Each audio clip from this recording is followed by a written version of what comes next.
Today we're in Acts 23. This is my second recording. I went to post it, noticed for whatever reason, occasionally I have some where the audio is really bad.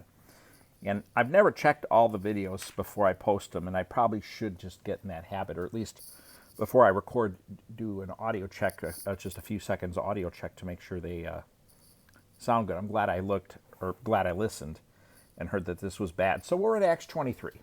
Great to get a break from Chronicles and all the names. Of course, we'll be getting right back into those names, but we're back into the narrative of Acts 23. Now, if you recall when I talked about 21 and 22, I talked about the fact that Acts 21, the break into chapter 22, the chapter break is horrible.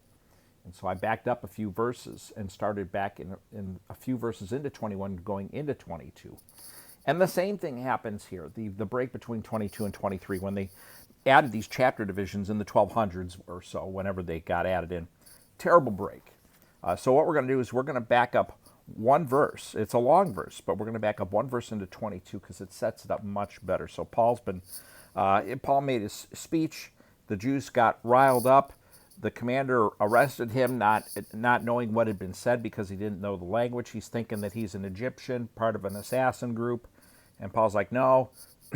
And then they started to tie him up to beat him, and he says, "Hey, can you do that to a Roman prisoner who hasn't been tried for anything?" And they were, "Oh my goodness, you're a Roman?" And he's like, "Yeah, I was born one." And so they were even disturbed that they'd even strapped him up. That was bad. So that's kind of where we are. So backing up to 22, verse 30, we read, "The next day, since he wanted to find out the centurion, that is, wanted to find out exactly why Paul was being accused by the Jews, he released him and instructed the chief priests and all the Sanhedrin to convene. He brought Paul down and placed him before them." And now begins chapter 23. "Paul looked straight at the Sanhedrin and said, 'Brothers, I have lived my life before God in all good conscience to this day.' The high priest Ananias ordered those who were standing next to him to strike him on the mouth. Then Paul said to him, 'God is going to strike you, you whitewashed wall. You are sitting there judging me according to the law, and yet in violation of the law. Are you ordering me to be struck?' Those standing nearby said, 'Do you dare revile God's high priest?' 'I did not know, brothers, that he was the high priest,' replied Paul, 'for it is written, you must not speak evil of a ruler of your people.' When Paul realized that one part of them were Sadducees and the other part were Pharisees, he cried out in the Sanhedrin, 'Brothers, I am a Pharisee, a son of Pharisees. I am being judged because of the hope of the resurrection of the dead.' When he said this, a dispute broke out between the Pharisees and the Sadducees, and the assembly was divided. For the Sadducees say there is no resurrection, and neither angel nor spirit, but the Pharisees affirm them all. The shouting grew loud, and some of the scribes of the Pharisees' party got up and argued vehemently, 'We find nothing wrong in this, or nothing evil in this man. What if a spirit or an angel has spoken to him?' When the dispute became violent, the commander feared that Paul might be torn apart by them and ordered the troops to go down. Take him away from the, pardon me. Let's back up to that sentence. When the dispute became violent, the commander feared that Paul might be torn apart by them and ordered the troops to go down, take him away from them, and bring him into the barracks. The following night, the Lord stood by him and said, 'Have courage, for as you have testified about me in Jerusalem, so it is necessary for you to testify in Rome.' When it was morning, the Jews formed a conspiracy and bound themselves under a curse not to eat or drink until they had killed Paul. There were more than 40 who had formed this plot. These men went to the chief priests and elders and said, 'We have bound ourselves under a solemn curse, that we won't eat anything until we have killed Paul. So now you, along with the Sanhedrin, make a request to the commander that he bring him down to you as if you were going to investigate his case more thoroughly, but before he gets near, we are ready to kill him.' But the son of Paul's sister, hearing about their ambush, came and entered the barracks and reported it to Paul.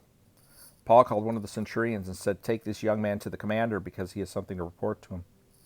So he took him, brought him to the commander, and said, 'The prisoner Paul called me and asked me to bring this young man to you because he has something to tell you.' The commander took him by the hand, led him aside, and inquired privately, 'What is it you had to report to me?' 'The Jews,' he said, 'have agreed to ask you to bring Paul down to the Sanhedrin tomorrow, as though they were going to hold a somewhat more careful inquiry about him. Don't let them persuade you, because there are more than 40 of them lying in ambush, men who have bound themselves under a curse not to eat or drink until they have killed him. Now they are ready waiting for your consent. So the commander dismissed the young man and instructed him, "Don't tell anyone that you have informed me about this."